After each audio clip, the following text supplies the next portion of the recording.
Tidur bisa saja tidak membatalkan wudhu kalau tidurnya seperti ini.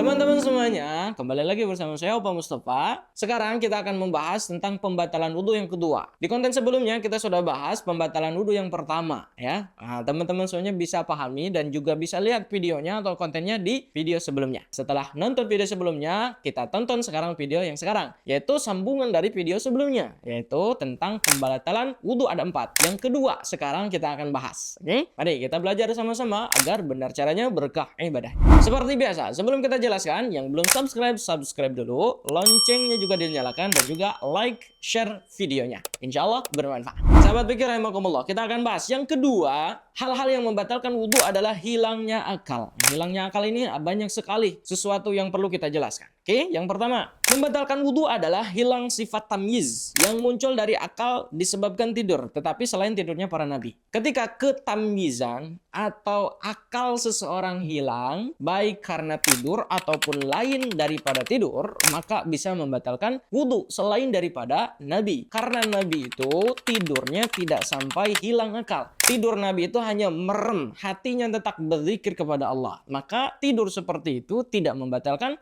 wudhu. Kamu juga bisa tidur tidak membatalkan wudhu, walaupun tidurnya nyenyak sampai hatinya juga tidur. Nah, bagaimana? Nanti kita jelaskan. Pengertian tidur kalau di dalam kitab Kasyifah itu adalah angin lembut yang keluar dari arah otak yang menyebabkan tertutupnya mata, yang nantinya angin lembut tersebut akan sampai pada hati. Jadi tidur itu adalah angin lembut yang sampai pada hati, kemudian menidurkan kita sampai hilangnya akal kita.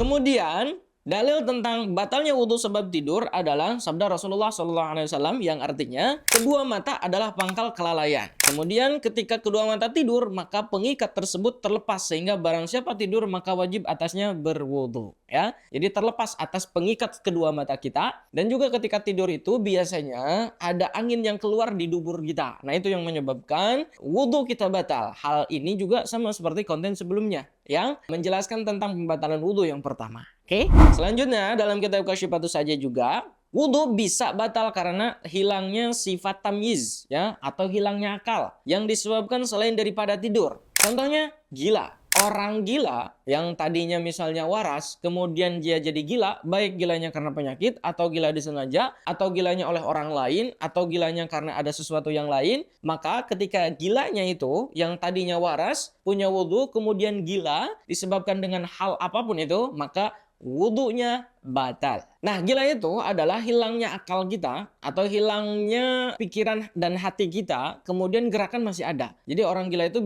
masih bisa bergerak, berjalan dan lain-lainnya, tetapi otak dan juga hati kita tidak tahu atau tidak waras lah. Seperti itu untuk pengertian gila, ya. Atau bisa hilang sifat tamyiz atau gila tersebut itu karena adanya penyakit, atau juga bisa hilang sifat tamyiznya atau gilanya karena mabuk, baik mabuknya disengaja ataupun tidak, baik mabuknya karena minuman keras ataupun sesuatu hal yang lain, tapi tidak untuk mabuk cinta, ya, karena mabuk cinta masih waras. Hanya saja cintanya nggak waras. Kalau mabuk, misalnya mabuk karena minuman keras, itu sudah pasti. Yang pertama minuman kerasnya najis, kemudian dia hilang akalnya, kemudian batal wudhunya. Atau mabuk karena sesuatu yang berlebihan. Salah satu contohnya adalah ketika kita memakan makan durian yang kita kuatnya 1 durian aja, tapi kita paksakan sampai kita makan 3 buah durian. Sampai kita leng-lengan hilang sifat tamyiz kita. Atau akal kita hilang. Atau kita mabuk karena durian tersebut. Itu juga bisa membatalkan wudhu. Jadi mabuknya bukan hanya karena minuman keras saja, bukan hanya karena sesuatu yang memabukkan saja, tapi hal-hal yang tadinya halal kemudian dimakan berlebihan atau dilakukan berlebihan sampai mabuk hilang akalnya, itu juga bisa menyebabkan batal wudhunya. Hati-hati ya, sesuatu yang berlebihan tidak baik. Atau bisa juga sifat tamyiznya hilang karena sebuah penyakit. Nah, salah satunya adalah penyakit ayan. Penyakit ayan itu penyakit yang tiba-tiba golepak, tidur. Tiba-tiba dia tersungkur. Kemudian mulutnya berbusa. Kemudian ditanya tidak menjawab. Kemudian matanya melotot tapi kosong. Nah, itu bisa juga menyebabkan batal wudhunya. Atau penyakit-penyakit yang lain yang menurut dokter itu hilang akalnya. Atau sifat tamyiznya menghilang. Itu sama. Itu juga membatalkan wudhu. Sama juga seperti penyakit ayan, hal seperti pingsan. Pingsan juga sama. pingsan itu sama, menyebabkan hilangnya sifat tamyiz atau menghilangkan akal. Ketika kita tiba-tiba pingsan atau ketika upacara nih, biasanya banyak nih upacara kepanasan atau kenapa langsung tersungkur, kemudian pingsan. Nah, berarti ketika dia sebelum upacara punya wudhu, kemudian pingsan, maka wudhunya batal. Itu juga sama, sifat tamyiznya menghilang atau akalnya itu hilang. Nah, begitu. Oke? Nah, termasuk juga yang membatalkan wudhu adalah tenggelam dalam kenikmatan berzikir kepada Allah. Ini yang biasa dilakukan oleh para nabi, para wali. Sama ya, para nabi, para wali kemudian ketika berzikir dia sampai lupa akan keadaannya, sampai sifat tamyiznya hilang, itu juga bisa membatalkan wudhu ya dalam segi fikih. Namun dikecualikan bagi tidurnya orang yang menetapkan duduknya. Ya, seperti judul awal kita. Tidur bisa saja tidak membatalkan wudhu kalau tidurnya seperti ini. Seperti mana tuh? Nah, biasanya ini dilakukan oleh bapak-bapak muda maupun tua ketika sholat Jumat. Oke? Ketika mendengarkan khotibnya terlalu melambai-lambai atau ceramahnya itu masuk ke hati sampai tidur.